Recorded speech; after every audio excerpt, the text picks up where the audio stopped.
Watu wa Mungu na Watanzania wenzangu, nitatoa sababu 5 zinazonifanya niwe na mzigo juu ya Askofu Josephat Gwajima na Askofu Dickson Kabigumila kuwaweka mbele za Mungu.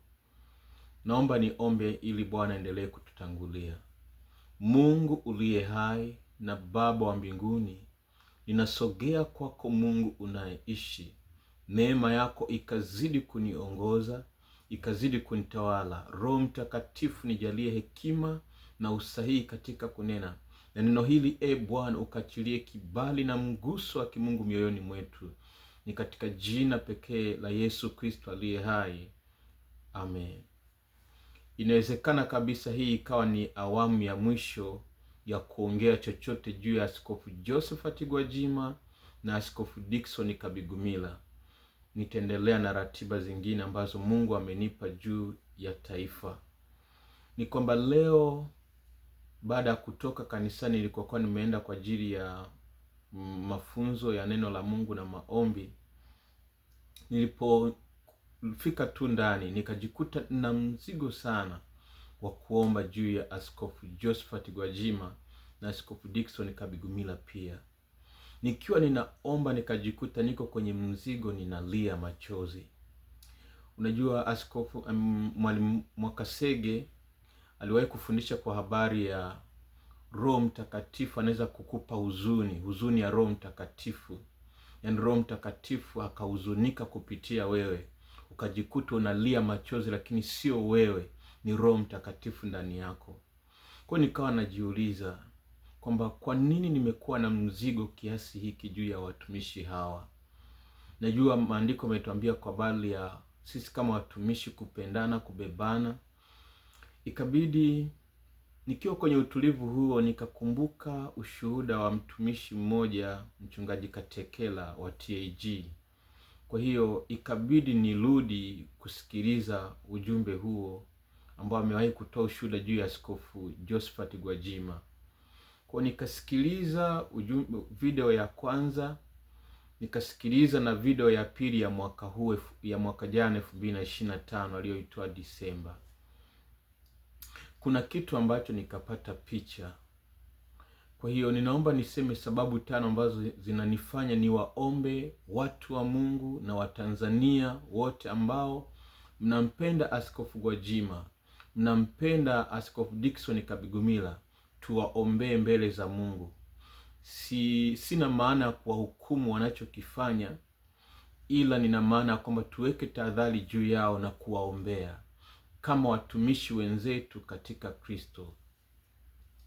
Nikianza na Askofu Josephat Gwajima, sababu ya kwanza ya kuombea ni kwamba wito mkuu wa Mungu. Unajua kila mtu huwa anaitwa kwenye eneo lake. Paulo anasema kwamba ole wangu nisipoihubiri Injili, maana nimewekewa hiyo.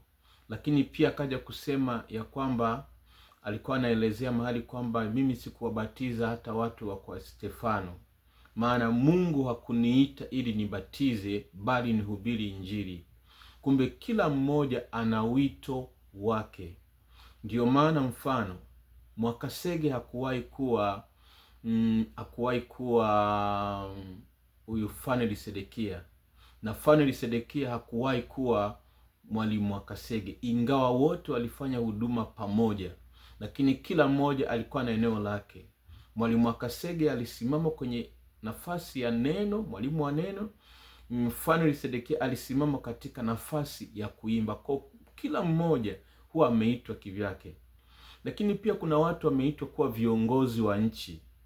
Kuna watu wameitwa kuwa praise and worship. Kuna watu wameitwa kuwa washauri. Yani kila mmoja ana wito wake. Sasa ukirudi kwenye wito mkuu wa Askofu Josephat Gwajima, ilikuwa ni kuhubiri neno la Mungu. Kwa hiyo inatupa sasa kwamba tumeshapata wito wake mkuu. Tunarejea watu wengine. Je, kuna mtu ambaye aliwahi kubadilishiwa na Mungu wito mkuu alioitiwa na bado akabaki salama? Wewe sasa utaanza kurejea kuanzia kwenye Biblia na hata watu binafsi. yule ambao alikuwa na wito fulani wa kimungu, na baada ya hapo akageukia kuwa na wito kwenye nchi, uongozi, haijalishi aliupata kwa siasa au kwa nini. Je, huduma yake ilibaki kama ilivyokuwa? Mimi nao ushuhuda wa yule mtumishi wa Mungu mwana uamsho Alexander Dowie, namna alivyoanza kuingiza mambo mawili, namna huduma yake ilivyoshuka. Haya, hilo ni jambo la kwanza. Jambo la pili ni ujumbe uliotangulia kabla Askofu Gwajima hajaingia kwenye siasa. Nafikiri alikuwa ndo ameanza kuingia, kutoka kwa huyo mtumishi wa Mungu Katekela, ambapo tunaona kwamba alisema kwamba wamemtafuta Askofu Gwajima kwa muda mrefu, na mpaka anaokoka ameacha hiyo ajenda, bado ipo ya kumfuatilia, na walikuwa wamemkosa kwenye maeneo mengi, ila wakawa sasa wanamtafuta kwenye siasa. Kwa hiyo kama mtu ambaye una mzigo wa kuombea watumishi wowote, haijalishi ni mtumishi wako au sio wako, lazima ujumbe ukitangulia, lazima uwe na tahadhari nao, maana ujumbe wa Mungu huwa hauozi, labda haujatoka kwa Mungu. Ujumbe wa Mungu unaweza ukakaa hata miaka 10 haujatimia kwa mtu na ukaja kutimia, ili mradi tu ulitoka kwa Mungu.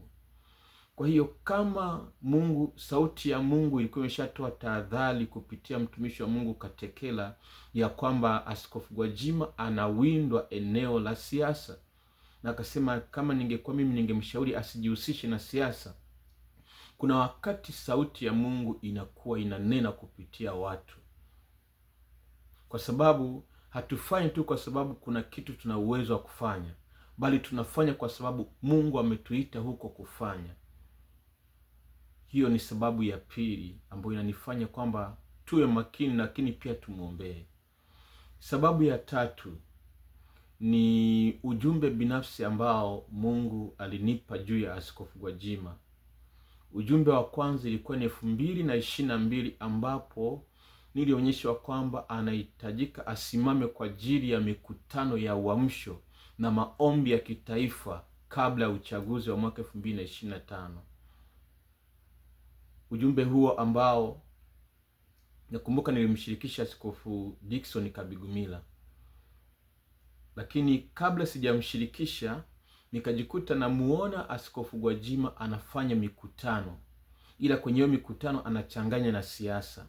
Kwa ikanipa shida kwamba ingawa sijamwambia, maana alifanya bila mimi kumwambia yeye wala kumwambia Askofu Dickson Kabigumila, ila nilipomuona anafanya ndo nikaja kumwambia Askofu Dickson Kabigumila ya kwamba nilisemeshwa hiki na hiki, ya kwamba afanye mikutano ya uamsho, mikutano ya Injili ya uamsho na maombi ya kitaifa. Sasa hiyo inanipa picha kwamba kuna wakati kuna kusudi ambalo Mungu alikuwa amemuitia. Mimi sio lazima kwamba Mungu anasema na mimi tu kwamba kila ambacho nilikisikia ndio kiko sahihi, lakini najaribu kuwaza, inajaribu kukisema kila ambacho nilikisikia na kila ambacho nilikiona akifanya. Lakini pia uthibitisho wa pili ni ndoto 2 ambazo nimekuwa nikiziota juu ya Askofu Gwajima. Mimi sina ukaribu sana na Askofu Gwajima kwa sababu sikuwa namfuatilia, yaani sikuwa na ule ukaribu wa kufuatilia hata huduma yake na nini. Haya, kwa sasa kwenye ndoto ile ambayo niliota kwamba anafungiwa kanisa, mimi anataka kutekwa, anatafuta ili atekwe, na ambaye alikuwa anaagiza ni Rais mstaafu Kikwete. Alafu naamka nakuta hilo limetimia, ingawa hawajamkamata, lakini walikuwa wameenda kumkamata wakaishia kufunga kanisa. Manake Mungu kuna wakati anajulisha kitu ili kusudi watumishi wa Mungu au watu wa rohoni wapate tafasiri kwamba kwa nini Mungu amefunua hiki kitu kabla hakijatokea. Manake inawezekana Mungu anatukumbusha kanisa kwamba tumwombee, maana na vita iko mbele yake.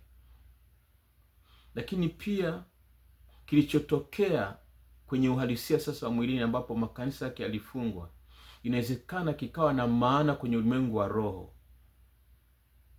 Inaweza ikamaanisha kufungwa kwa huduma yake katika ulimwengu wa roho, kwa sababu anayeweza kukufungia huduma yako mwilini, yamkini ameanzia kukufungia huduma yako rohoni. Kwa hiyo ni sababu ya pili. Ya tatu, ambapo kwa ndoto nyingine ambayo niliota kwamba Askofu Gwajima, baada ya mimi kumuua yule mbwa ambaye sijui mpaka sasa hivi huyo mbwa ni yupi. Je, ni machafuko? Maana baada ya maandamano ya ile tarehe 29 nibeba mzigo wa kuombea kwamba Mungu yasitokee machafuko. Na hata Askofu Kabigumila alipokuwa anahamasisha maandamano, mimi nikawa namwambia, namfuata inbox, namwambia, tumishi wa Mungu, kumbuka nilikuotea kwamba umesimama kuomba kwa ajili ya taifa mpaka roho ya Magufuli ikafufuka, yani Magufuli akafufuka. Kwa mimi nilikuwa nashindana sana na Askofu Kabigumila kwa habari ya kuhamasisha maandamano. Sasa kwenye hiyo ndoto ni kwamba baada ya kumuua yule mbwa, ndipo Askofu Gwajima akatokea, na tulikuwa sehemu kama ya vichaka, maana tulikuwa tumeshavuka barabara. Sasa ukitafasiri hapo kwamba kwa nini Askofu Gwajima moja hajamuua mbwa, kwa sababu kiuhalisia mimi ni mdogo mno kwa Askofu Gwajima, yaani sijafikia level yake ya utumishi. Sasa kama hilo shamba la umma lilikuwa linalindwa na mbwa, na hao mbwa kama 4 hivi, mbwa niliyemuua ni mmoja.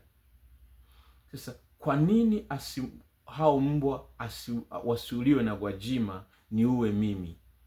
Njaribu hapo upate picha kwamba mimi ni mdogo sana katika utumishi, licha ya mapito na huduma, namna Mungu ambavyo amenitumia ni sawa, lakini siwezi nikajilinganisha kwa Gwajima. Na kwa nini kwenye ndoto nionekane kwamba mimi ndo nimemuua mbwa, alafu Gwajima akatokea ni kama ametokea vichakani? Hapo kuna maana sana. Kwa nini atokee vichakani, na kwa nini asiwe yeye aliyemuua mbwa? Maana kutokea vichakani wakati mwingine inaweza kumaanisha kufichwa kwa huduma yako, kufichwa. Maana yake ni sana kwamba either ulikuwa umefichwa au ulikuwa umejificha. Kama ulikuwa umejificha, maana yake ulikuwa umetoka kwenye nafasi yako ukaenda kwenye nafasi nyingine. Kwa hiyo ndio maana ninaomba tubebe mzigo wa kumwombea kuanzia kesho tarehe 9 hadi tarehe 12. Ukiweza kufunga funga. Maandiko yanatuambia kwa habari ya kubebeana mzigo, na huo ndio Ukristo, huo ndio utumishi. Sababu ya 4 ni matokeo katika ufalme wa Mungu. Siku zote Mungu hajaweka muda wa kupungua kuzaa matunda. Kwa kuna wakati tunaangalia, je, unachokifanya sasa hivi kina matokeo gani katika ufalme wa Mungu na katika wito ulioitiwa? Mfano, hebu niambie leo Askofu Gwajima angekuwa amesimama kwenye nafasi ya maombi kitaifa kwenye wakati huu ambapo taifa tunapitia. Hayuko upande wowote wa chama, hayuko kwenye Chadema, hayuko kwenye CCM, ila amesimama kama mtumishi wa Mungu na anaongoza maombi ya kuliombea taifa. Hivi tungekuwa wapi? Kwa namna ambavyo mnamfahamu Askofu Gwajima na namna ambavyo anatumiwa na Mungu, haya, angekuwa hayuko kwenye chama chochote, hayuko CCM, hayuko Chadema, amesimama kwenye nafasi kama mtumishi wa Mungu, kama ambavyo nasimama mimi, sina chama chochote. Hebu niambie, Askofu Gwajima asingeweza kuorganize maombi mpaka sasa hivi tungekuwa na maombi ya kitaifa ya dini zote. Ndio maana leo hakuna mtu ambaye ameorganize maombi ya kitaifa tangu tumeanza kulia kutafuta maombi ya kitaifa mwezi wa 10 tarehe 1 mpaka leo. Hakuna mtumishi au dhehebu ambao limetuunganisha Watanzania wote na dini zetu kuomba toba. Manake kuna watu kama nilimuona huyu Askofu Gwajima, manake nafasi yake ipo ila haina mtu, hayupo kwenye nafasi yake. Kwa hiyo unaangalia sasa, je, mfano kwa hii miezi 8 ambayo kanisa lake lilikuwa limefungiwa, kuna nini kimefanyika ambacho kina matokeo katika ufalme wa Mungu? Na matokeo ya kwanza huwa ni kwa habari ya watu, nafsi za watu kuokolewa kutoka dhambini. Maana kwa muda huo wote imebaki tu kumwombea, lakini pia na kupambana na serikali. Simaanishi kupambana na serikali ni vibaya, maana kuna watu walipindua, walileta mabadiliko serikalini. Haya, jambo la pili ni kwa habari ya kila ambacho Mungu amekuitia. Haya, kuna watu tunaweza tukarejea Eliya, naye alimkimbia Yezebeli, lakini Eliya alikuwa amemkimbia Yezebeli sio kwa sababu alikuwa anataka madaraka ya Ahabu, bali alikuwa na wivu wa kazi ya Mungu. Kwa hiyo tukio la Askofu Gwajima na tukio la Eliya ni vitu viwili tofauti. Huyu Eliya alikuwa anamkimbia Ahabu na Yezebeli kwa sababu ya kazi ya Mungu, lakini huyu ndani yake kuna mlengo wa kisiasa, hata kama hauko wazi. Kwa hawa ni watu wawili tofauti. Kwa lazima tupime matokeo ya Mungu. Kabla hujaingia kwenye siasa, ulikuwa unatumiwaje na Mungu, na baada ya kuingia kwenye siasa unatumiwaje na Mungu? Kama mfano moja ya kitu ambacho wanafanya, Mungu akiona umetoka kwenye kusudi, udhihirisho wa nguvu za Mungu zinapungua. Je, Gwajima wa zamani na Gwajima wa sasa ni yule yule? Kama kuna kitu kimepungua, Mungu sio dhalimu. Mungu sio dhalimu aache tu kukutumia. Lazima kuna mahali umeanza kutoka. Kuna mahali manake lazima utakuwa umeanza kutoka. Haya, sababu ya 5 na ya mwisho, kwa habari ya ushuhuda wa watu wengine waliofanya kama unachokifanya. Walipata matokeo gani? Yaani mfano walianza wakiwa wahubiri, alafu wakaingia kwenye siasa, walihitimisha vipi? Maanake kuna wakati maandiko yanasema kwenye Wakorintho kwamba mambo mengine yaliandikwa ili yawe ushuhuda, yatufundishe. Kwa kuna wakati mwingine unajifunza kupitia wengine waliopita, ili wawe makinskimu yako. Kwa tunajifunza watu wengi ambao walipoacha kusudi waliloitiwa, mambo yalibadilika. Mimi na mtumishi mmoja ambaye naomba nisimtaje jina, lakini alikuwa anatumiwa na Mungu kwa kiwango kikubwa. Kuna mchawi aliwahi kwenda kwake kwa sababu anaomba sana, akawakuta wanakula yeye, huyo mtumishi na watoto wake. Akamkaribisha akijua tu ni mtu mzuri huyo bibi. Wakiwa wanakula, akashangaa bibi wa watu akaanza kujikuna.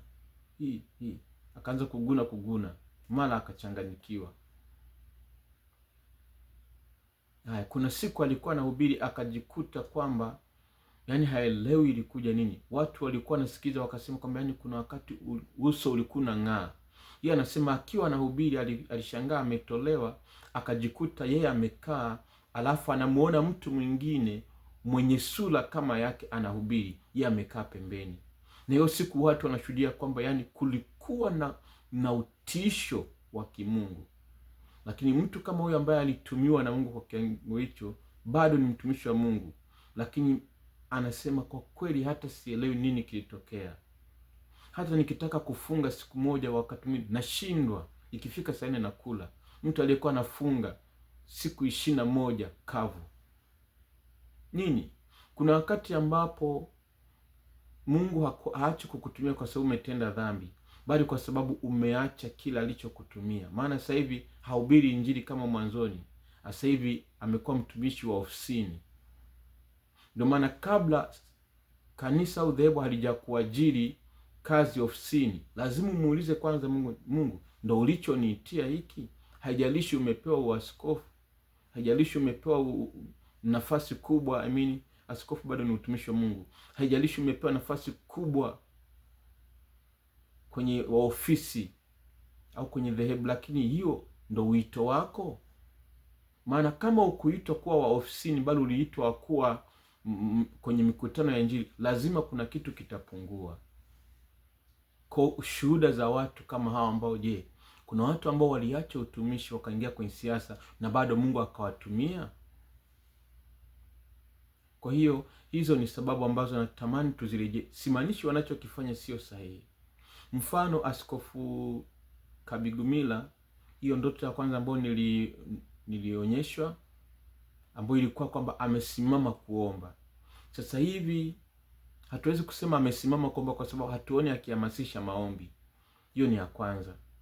Ya pili, kuna mtu aliota tarehe 3 mwezi wa 11 2025 ya kwamba Askofu Kabigumila alikuwa amejikuta kwamba amewahamasisha na wakajikuta kwamba wanakimbia kwenda kwenye mahandaki kujificha. Hiyo ndoto nilishare Facebook, watu wakaanza kunishambulia, lakini baadaye kwenye yale maandamano ya tarehe 9 hayakufanikiwa. Mimi niliwaambia ya kwamba mahandaki yanapatikana vitani, na watu wanaoenda kujificha kwenye mahandaki inaashiria ni kushindwa, kwa sababu kama unamfukuza adui uweze kuonekana unajificha kwenye handaki. Kwa nikasema kwamba maana yake anachokifanya Askofu Kabigumila, upande aliyopo sasa hivi hauwezi kumpa ushindi, maana yake yuko kwenye upande ambao sio sahihi, kwa sababu uwezo ukawa unaongoza watu alafu wakajikuta wanakimbia. Kwanza kwenye ndoto imeonyesha wanakimbia. Kukimbia tayari hiyo inaonyesha kushindwa. Wanakimbia kwenda kwenye maandaki. Maandaki ni kujificha, lakini mtu ambaye ameshinda vita au anashinda vita kwenye ndoto hawezi akaonekana anajificha. Haya, lakini pia kingine ni ile ndoto ambayo niliota mwezi wa 6 wa 7 ya kwamba alikuwa na maiki na anahutubia watu kama semina darasani, na mimi nikajikuta nimeingia kwenye hilo darasa, ila baada hapo nikajikuta amenikabidhi maiki yake kutoa hoja na watu wakawa wanaguswa na mimi. Kwa hiyo ndoto nilisema makusudi nikiwa sina wivu, bali nataka kumkumbusha kwamba kwa nini kwenye ndoto inaonekana inachukua maiki yake. Kwa wapendwa, ninaposema hivi mtandaoni, mjue kwamba nimefanya juhudi binafsi za kuwafikia wahusika, maana sina access na Askofu Gwajima moja kwa moja, lakini nimekuwa nikitumia Askofu Dickson Kabigumila nikimshirikisha ya kwake na askofu. Lakini inapofikia sehemu imeshindikana, basi unafanya hatua ya mwisho ambayo Yesu alielekeza, kama ndugu yako ukikosana naye nenda peke yako, asipokuelewa chukua na mwingine, asipokuelewa liambie kanisa, asipokuelewa maanake kuna kiwango cha kuambia watu. Kwa hiyo mimi nimetoa hii mtandaoni na itakuwa yamkini ni mara yangu ya mwisho kuongelea, ili kama kuna mtu atabeba mzigo, beba mzigo kuomba. Cha pili, kama kuna mtu ambaye unaweza ukaomba na una access ya kuwashauri hawa, washauri. Lakini pia ninaomba kanisa la Gwajima, fuatilieni shuhuda za mchungaji Katekela, then mpate nafasi ya kujifunza. Msibaki tu kushangilia, kumbe ndo anguko la mtumishi wenu. Kanisa la ABC Global kadhalika pia pateni nafasi za kufunga na kuomba ili Mungu aachilie uelekeo. Kumbuka, Mungu kila mahali anapomuita mtu ana nafasi yake. Kwa hiyo hutoki mahali bila ruhusa yake. Ukitoka bila ruhusa yake inakugharimu, unapoteza ulichoitiwa na Mungu. Mungu awabariki sana. Mzidi kuniombea pia, hata mimi ninaendelea kumwomba Mungu anipe mwisho mwema. Mungu uliye hai, na kushukuru kwa nafasi ambayo umenipa. Ninaomba kwa ajili ya watumishi wako hawa, neema yako ikasimame juu yao, usiwapungukie wala usiwaache. Roho Mtakatifu waongoze. Nasimama kinyume na shetani angushaye watumishi, asipate nafasi ndani yao. Mungu, lilo kusudi lako lifunue. Kama wako kwenye mtego wa shetani, uwaondoe wasije wakaangamia. Kwa jina la Yesu Kristo, amen. Mungu awabariki sana. Na wahusika pia Mungu awabariki sana, mpate kujitathmini hasa eneo la utumishi, kwamba je, nilivyokuwa natumiwa na Mungu mwanzoni na sasa hivi nguvu ya Mungu ni ile ile? Maana kuna vitu huwa Mungu anaviruhusu vione ndani yako ili vikusaidie kujipima kama bado yule yule au umepungua. Kama umepungua, upate sababu kwa nini nimepungua. Amen. Nawapenda sana, na ndio maana siishii tu kuambia, bali naomba kwa ajili yenu. Huo ndo upendo katika utumishi. Hausemi kwa ajili ya kumchafua mtu, unasema kwa sababu umetafuta namna kumsaidia, umeshindwa. Unaona angalau uambie watu wengi, either kupitia watu wengi anaweza akasikia, au kupitia watu wengi wanaweza kumwombea. Amen.